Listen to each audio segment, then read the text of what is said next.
तासन तास दूध आटवत बसायची गरज नाही, अगदी 10 मिनिटात झटकीपट ही खीर तयार होते। हॅलो सखीनो, आज आपण गुरुपौर्णिमेनिमित्त छान अशी बासुंदीसारखी तांदळाची खीर कशी बनवायची हे पाहणार आहोत। त्यासाठी 2 ते 3 चमचे इंद्रायणी तांदूळ आणि 4 ते 5 काजू भिजत घालायचे आहेत। त्यानंतर अर्धा वाटी तांदूळ स्वच्छ धुवून घ्यायचा आहे। इंद्रायणी तांदूळ घेतलेला आहे तो कुकरमध्ये घालून त्यामध्ये 1.5 ग्लास पाणी घातलं आहे। चिमटभर मीठ, 1 चमचा तूप घालायचं आहे। तुपामुळे ह्याला छान असा वास येतो। बारीक फ्लेमवरती 2 शिट्ट्या करून घ्यायच्या आहेत। त्यानंतर भिजत घातलेले काजू आणि तांदूळ मिक्सरला छान बारीक करून घ्यायचे आहेत। एक 15 ते 20 मिनिट हे तांदूळ फक्त भिजवले आहेत। या पद्धतीने मिक्सरला बारीक करून घ्यायचं आहे। कुकर थंड झाल्यानंतर पाहू शकता भात अगदी मऊ शिजला आहे, तो पळीने मॅश करून घ्यायचा आहे। त्यानंतर यामध्ये दूध घालायचं आहे।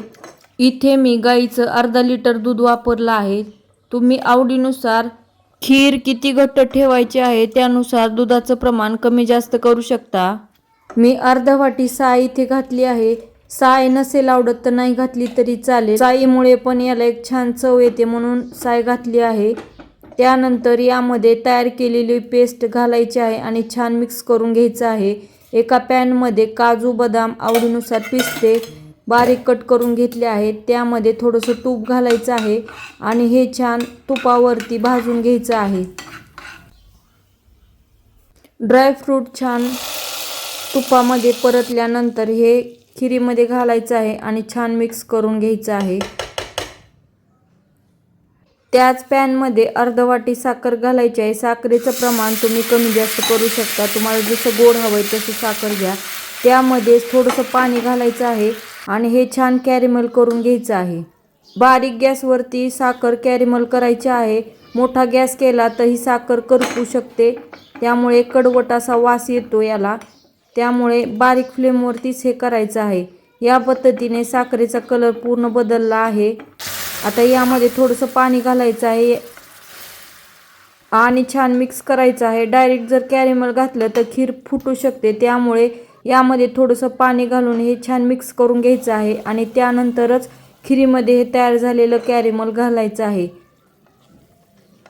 त्यानंतर हे छान मिक्स करून घ्यायचं आहे। तुम्ही जर पाणी घातलं नाही तर साखरेच्या गुठळ्या तयार होतील किंवा दूधही फाटू शकतं, त्यामुळे डायरेक्ट कॅरेमल खिरीमध्ये घालायचं नाही।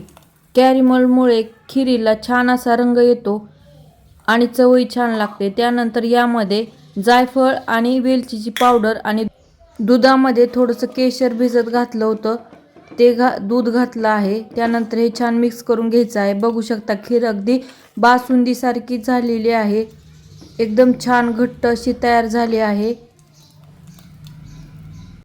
नक्की या पद्धतीने खीर बनवून पहा। आवडली असेल तर लाईक करा, आपल्या जवळच्या व्यक्तींसोबत शेअर करा आणि नवीन असाल आणि अशाच नवीन नवीन रेसिपी पाहण्यासाठी या चॅनलला नक्की सबस्क्राईब करा। धन्यवाद।